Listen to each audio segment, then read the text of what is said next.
Hello, my name is India Garcia, and in this video I'll be going over the DIVA model, and this is known as the direction into velocities of articulators. I'll be going over what it is and its relation to speech and language production in typical and atypical individuals. So what is the DIVA model? It views the different types of neurological networks used to activate the different motor skills and muscles needed for speech production. The types of features this model includes is speech motor output, the auditory response, and the somatosensory information. Auditory response is basically everything that we hear, speech and everything. And the somatosensory information is the bodily sensations that we can interpret. So this means the different abilities such as like touch or pressure within your articulators to know where everything needs to go. And this also relates into two other methods or two other models within the DIVA method. These are the feedback and feed-forward models. So first, I like to break it down. What is the feedback method?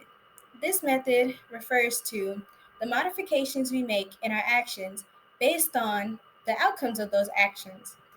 So whenever we make a mistake, we learn from those mistakes by correcting it and then using that information for future use, which also plays into the feed forward model.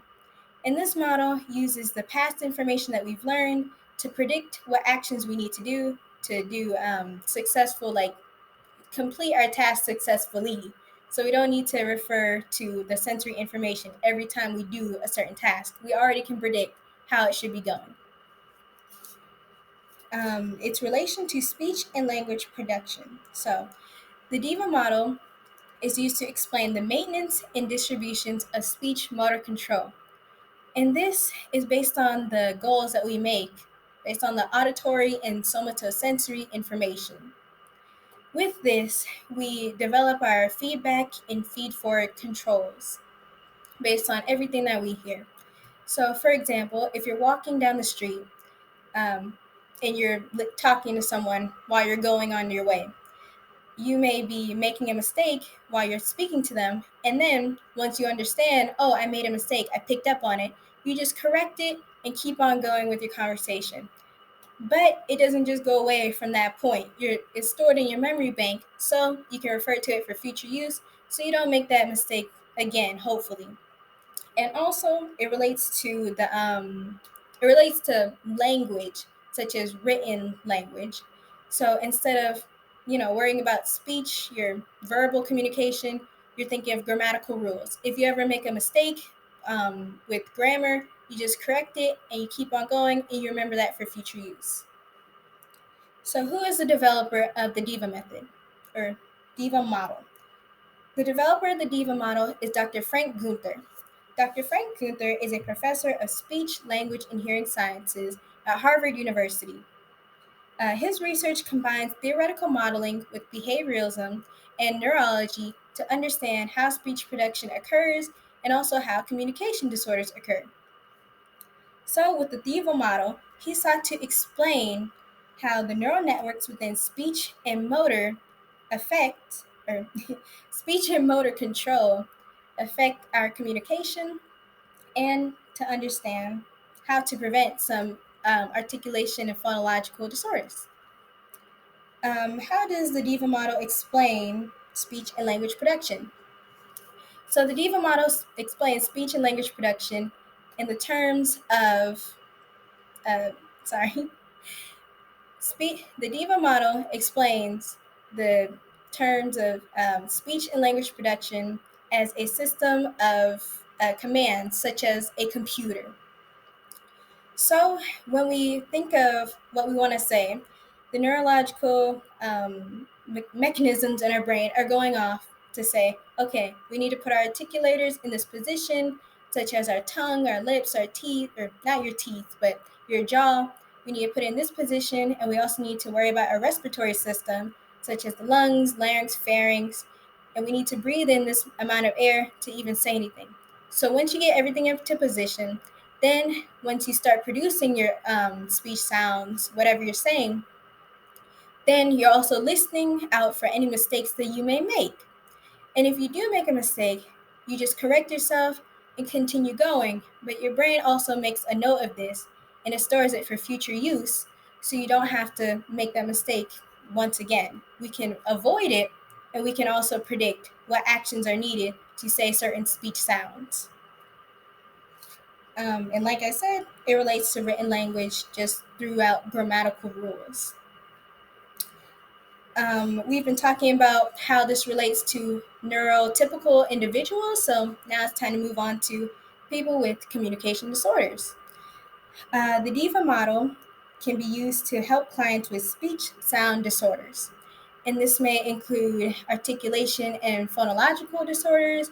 It can include apraxia, cleft palate, and it can also include hearing impairment. I'll go over two different ones. So the first is apraxia. And apraxia is a neurological disorder that can affect children or adults. And in this disorder, these people have difficulties planning out and coordinating their different articulators to make speech sounds, or not only speech sounds, but syllables, words. What else? Um, uh, Phrases. That's what I meant. And the second one is articulation disorder. So, an articulation disorder is the different types of speech errors that may show a pattern in like a child's speech or even an adult speech. And this may be substituting different words with different syllables or sounds, such as saying wabbit instead of saying rabbit.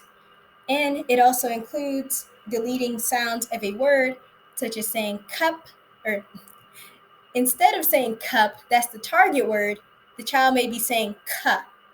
And the speech therapist is there to help improve that. And the DIVA model specifically works to improve a child or adult, whoever has a disorder. It works to help teach them how to plan, produce, correct, and improve their speech over time. And like I said, a speech therapist will be there to help coordinate their speech with their articulators, and they'll also be able to give feedback to that person so they can pick up on the different mistakes they may be making. And they'll also be helping them figure out how to strengthen their feed forward skills. Two things that the DIVA model may have challenges